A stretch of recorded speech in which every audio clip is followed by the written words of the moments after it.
In the world of true crime, few stories touch the heart and capture the mind like that of Michelina Lewandowska's survival.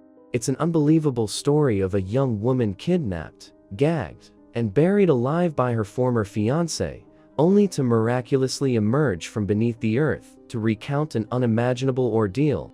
This isn't just a crime, it's a testament to the resilience of the human spirit and its ability to endure in the face of absolute evil. The story of Michelina and Marcin Kasperzuk began in Poland in 2005. A seemingly ordinary love story of two young people aspiring to a better future. They moved together to the United Kingdom seeking job opportunities, settling in Kasperzuk's father's home in Huddersfield.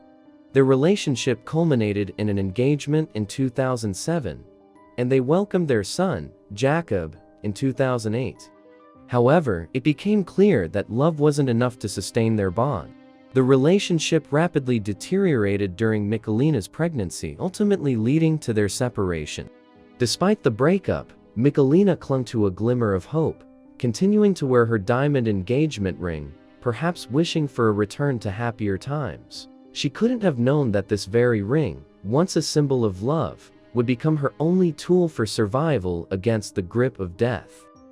The strained relationship reached its breaking point on May 28, 2011. That day, Kasperzuk feigned a desire for reconciliation, suggesting he and Michelina go shopping.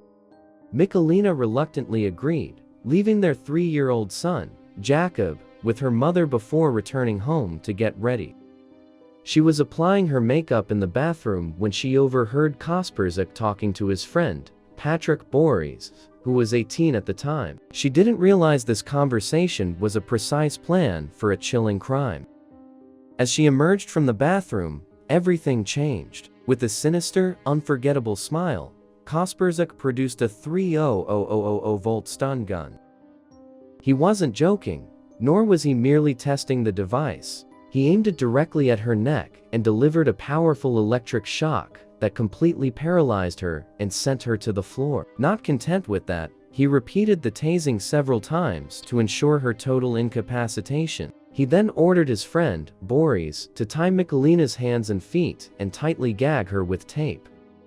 She was left on the floor of the house, unable to move, screaming in silence, choked by terror. 2 agonizing hours of waiting passed before the assailants returned. They dragged the paralyzed Michelina into the kitchen, where they prepared a large cardboard box, resembling a coffin. Michelina was forced inside this box, which was then tightly sealed with tape, condemning her to darkness and helplessness. In those terrifying moments, Michelina fought to maintain consciousness, convinced her end was near. Her terror intensified as she heard them discussing a plastic bag, leading her to believe they planned to suffocate her. Kasperzuk and Boris then loaded the box into the car. They drove to a dense forest near the Woodsum Hall golf course in Huddersfield. There, they removed the box containing Michelina, covered its top, and sealed it tightly. They then lowered it into a shallow hole they had dug beforehand. To complete their heinous act, they shoveled about 10 centimeters of dirt over the box, then placed a heavy tree trunk, weighing approximately 40 kilograms, on top to increase the pressure and secure her burial. The perpetrators weren't content with this. After burying her, they drove directly to Morrison's supermarket in Waterloo and used Michelina's bank card to withdraw £500 from an ATM, an act that revealed an unbelievable coldness. As the perpetrators withdrew the funds, Michelina was fighting her own battle against death in the suffocating darkness beneath the earth.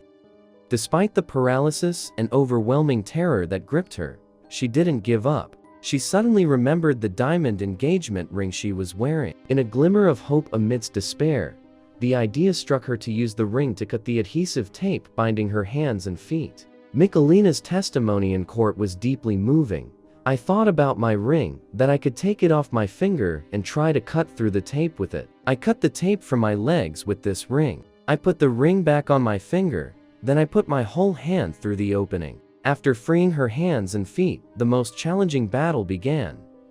Tearing through the cardboard box, Michelina remained buried for approximately half an hour. With 10 centimeters of dirt and the heavy tree trunk pressing down, her breath was stifled. She screamed with all her might, praying to God for help, as dirt seeped in with every movement. Michelina recalls those terrifying moments. I said to myself, keep going just for a moment. You will manage to get some help. I put the tape from my face onto my legs and began tearing the box apart. I focused on the hole I had just made. I pulled my head out of the box through that opening, and at that moment, dirt started to seep in. With unyielding willpower, Michelina managed to break through the box. She found herself in a state of extreme weakness and exhaustion, but she was free. Stumbling and swaying, she began to run toward the main road. Her hands, covered in blood, waved tree branches at passing drivers. Fortunately, a motorist, Dan Broccoli from Newsom, stopped to help her and immediately called the police. Within minutes of the report, the police and emergency services arrived. Forces headed to the location Michelina described, where they indeed found the horrific cardboard grave, providing material evidence of the crime's brutality.